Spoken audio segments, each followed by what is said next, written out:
台湾即马是高龄化社会，为着要保护老大人的健康安全，建立友善的社区环境，台北市南港区健康服务中心举办少年人和老大人做伙耍跳舞电动的比赛，希望透过科技帮助老大人活动筋骨。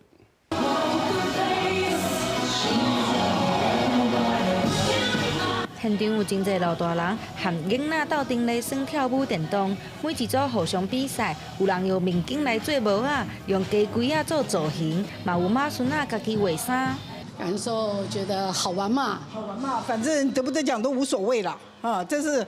留作回忆嘛。头一摆参加，感觉真趣味，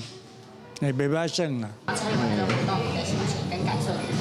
么样？就是很兴奋。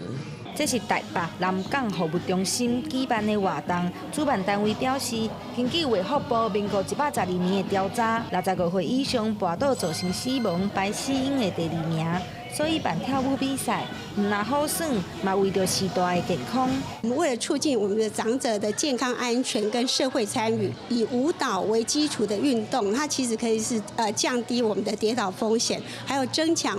长者的下肢的肌力跟平衡能力。 来参加的民众表示，为了参加活动，提出来有练习，练到脚疼嘛，感觉真好耍。对少年家耍电动，嘛感觉家己变少年。记者陈心东、林旭凯台北报道。